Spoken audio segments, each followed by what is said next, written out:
everyone, and the middle of the week, and Jeremy Cordo with Peter Clayton and the Court of Public Opinion. Thank you for all your comments, and it's with interest that we sort of see that the people watching this program is going up day by day, which is very rewarding, very rewarding. 1978, let me look at some of the dates for today, which are interesting. It's amazing what we could, or perhaps even should, learn by having a little wee look in the rear vision mirror at what happened. Vladimir Zelensky, 1978, former Ukrainian actor, starred in a thing, well, apparently only one movie, called Servant of the People, a comedian, and he's now president of Ukraine. There's hope for us. There is. There is hope for us. He was elected in 2019. I mean, what a time to come to power. Anyway, it's his birthday today, 1925. Australia Day, of course, tomorrow. 2022, the Australian government buys the copyright for the Aboriginal flag designed by Harold Thomas. We, the people, paid $20 million for it on this day last year. I wonder where the money went. I wonder where the money went. Always look at the money, follow the money. 1799, the first US patent for a seeding machine. Eliakim Spooner of Vermont patented it, 1799. So I don't know if you didn't have some sort of mechanized way to plant your seeds in the field. How did you do it? I suppose you walked along and you dropped them in the, well, you ploughed the ground and somebody else walked along dropping the seeds in, I suppose. Golly, okay. The musical premiere of Felix Mendelssohn's Wedding March, you know, dun, dun, dun, dun, dun, dun, dun, first played at the wedding of Queen Victoria's daughter, Princess Victoria, to the Crown Prince of Prussia on this day in 1858. Imagine what it would be like if you could get the copyright. Every time somebody played the Wedding March. And it's hard to imagine. 1974, Dr. Christian Barnard, I spoke to him once. He was a man that people sort of regarded with a great deal of skepticism. You're going to take the heart out of one person and put it in another?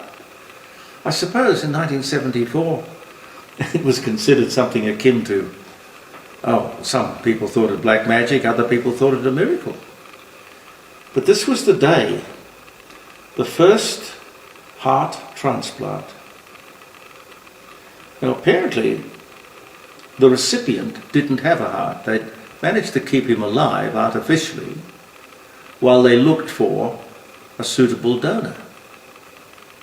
And I don't have a note here that tells me whether or not it was a successful operation.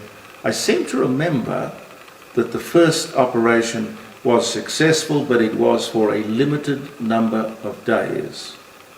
It was not a great extension to the recipient's life, but it was the beginning of the miracle that we know today as the heart transplant. Is that right? Yeah. 1881, Thomas Edison and Alexander Graham Bell formed the Oriental Telephone Company. 1881, Russia declares a Republic of Soviets. In 1918, this was the aftermath of the Russian Revolution. First live nationally televised presidential news conference. It was with JFK, 1961. Hard to imagine, isn't it? The first, there'd never been before this day, in 1961, a nationally televised news conference with a president or a candidate for president. The soda fountain was patented by Gustav Dawes in 1870. The doomsday clock moved 30 seconds. 2018 this was. The doomsday clock moved 30 seconds to 2 minutes to midnight by the Bulletin of the Atomic Scientists, which I gather would be some sort of publication. That's the closest it's been to midnight, which is the, good night, sweetheart. The closest we'd been to midnight with the doomsday clock since 1950, which was a particularly dangerous time. Robert Burns, Scottish poet, 1759, he was born, and Somerset Maugham was born in 1874, of Human Bondage and so many others that I could sit here all day reading titles for his books. Here's a lovely one. Pete, this will appeal to you. Pete loves horses. I love horses too. In 1970, Australia's oldest horse, Monty. Monty was a draft horse. Worked all his life. He died in Albury, aged 52. Which doesn't seem like a great age, but is that a great age for a horse? It is, yeah. 52. Yeah. Are horses like dogs where it's 7 years? No. Different. The average is about 25 years, I think. A horse would live for 25 years, that would be considered a good age. I think that's about an average age, yeah. Yeah, well, I tell you what, Albury did very well for himself. No, he died in Albury, didn't he? Yeah. What was his name? Monty. Monty the draft horse. A lot of feedback on immigration, and thank you for all the feedback we get. We were talking about the ideal size of the population of Australia, you might remember, and the fact that here we are coming up to Australia Day and we really don't have a population policy. But let me read you this, because Tom went to a good deal of trouble to send me this. Bigger Not Better, it's called. I quite often do not agree with the views of Terry McCrann, but I urge every man and woman to read this article, Why Bigger is Not Going to Be Better. I wrote this letter about this some time ago, which was never published. Well, Tom, I'm publishing it. Our politicians are once again using the dumb and lazy way to increase our GDP, our gross domestic product. Our wealth. That is by jacking up immigration, now to a new level of 200,000 per annum. Sure, this will boost economic activity and thus drive up the GDP, but at the end of the day, the bigger the pie gets. No. But by the end of the day, the bigger pie gets shared, I see. The bigger pie gets shared by more people, so our individual share hasn't increased at all. Yes, that makes sense. The politicians go around crowing about how much they have grown the GDP, but they don't tell you, at most, we are no better off at all. In actual fact, we are worse off. We have more people competing for jobs, thus driving down wages. Sounds familiar. We have more people competing in the rental market, thus driving up rents. Sound familiar. We have more people competing for scarce resources like power and water, and more immigrants are being packed into our major cities like sardines. If politicians think that racking, packing and stacking us is improving our quality of life, they should think again. They should start earning their overinflated pay packets and come up with ways to improve our productivity without flooding the country with migrants. If the current population makes a bigger pie, that's the way we all get a bigger slice. There is the recipe for wages growth right there. If the current population, if the current population simply makes a bigger pie, we all get to have a bigger slice. The recipe for real wages growth. Tom, thank you. Thank you, thank you, thank you. There's one paper manufacturer in Australia, speaking of jobs, that surprised me. One paper manufacturer, there's only one left, but it now says, that company, that it cannot compete with factories in China and Indonesia, and prices will double. Can you believe that? We can't even produce writing paper anymore, photocopy paper. Just ordinary, any old white paper. We're again pricing ourselves out of our own markets, losing jobs, making ourselves more dependent upon others, other countries, and we know about things like supply chains, and we know there are countries upon which we cannot depend, but we go on doing it. Whether it is the government or the unions, it is the worker who pays the price. And that same schmuck who's just lost his job is going to vote Labour. He just doesn't seem to care that the government took his job, or government policies took his job. I mean, we have to get real. Papua New Guinea is not often in the news here in Australia, really.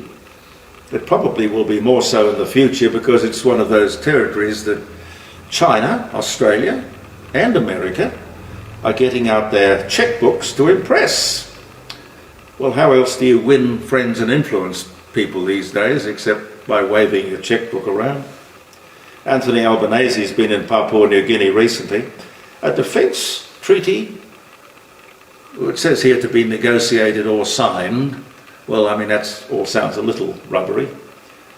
The Prime Minister was very keen to take credit while he was there for Papua New Guinea's independence. Not, of course, that it is independent. It is more or less totally reliant upon foreign aid, and foreign aid from Australia in particular. It is the largest recipient of foreign aid from Australia of any country in the world.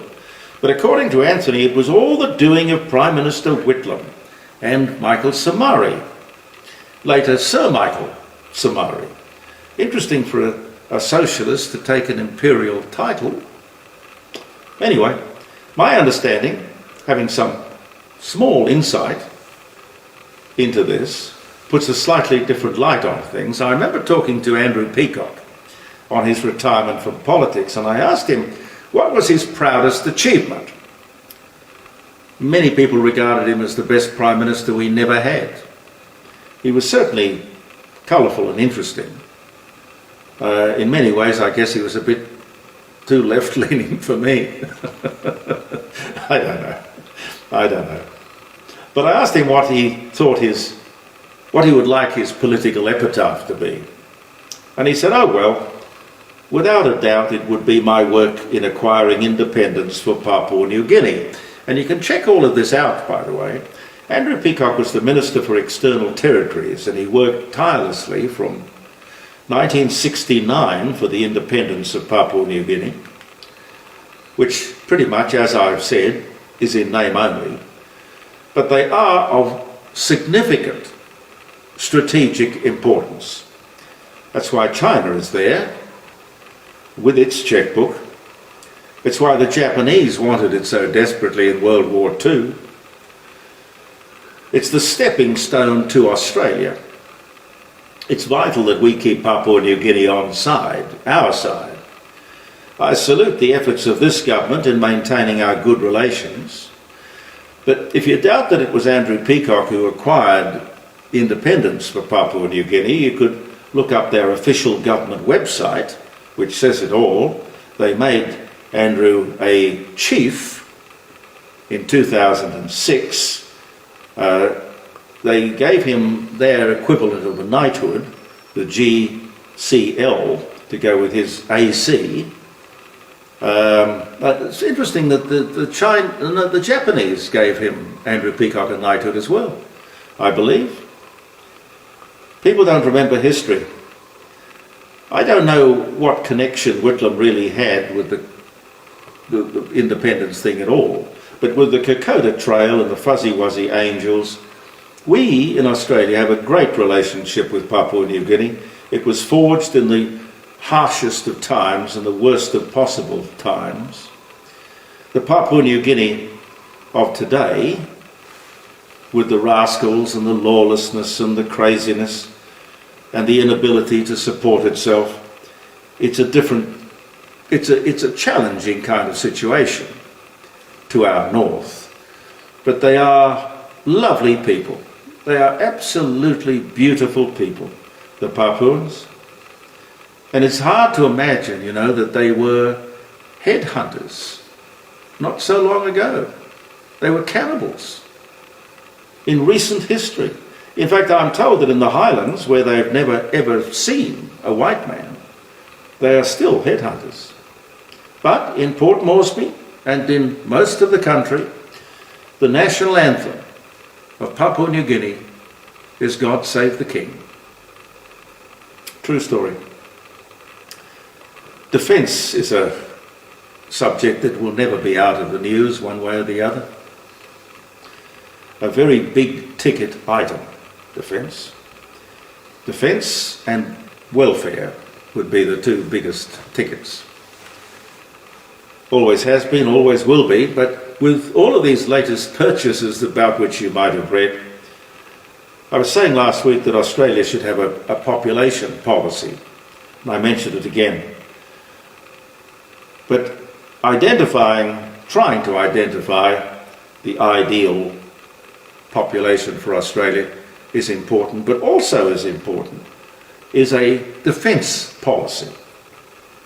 A defence policy. We should have a short-term, a medium-term and a long-term policy or strategy for defence. While technology is ever-changing and fast-moving, from concept to delivery it can take years, by which time, of course, you've bought something and you find out to your dismay probably that it's well and truly obsolete. Mind you, you are dealing with arms traders, arms salespeople who are among the most rewarded, motivated and richest people in the world. When countries buy the latest and the greatest of weaponry, of course they spend up big. They've got to. These items ain't cheap.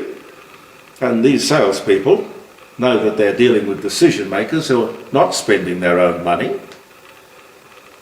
And they are really, by and large, sitting ducks for good salespeople, because you have to buy. You've got to buy. The things we have today were probably bought yesteryear and were probably obsolete the year before, as I've just said. That's modern technology. And of course the stuff is never used in anger. That's both good and bad. The army, particularly the old and the bold, would argue that the hardware, you don't have to use it, it's a deterrent. And it's best not to use it, but it's a must to have it. If you don't have it, of course you're going to need it.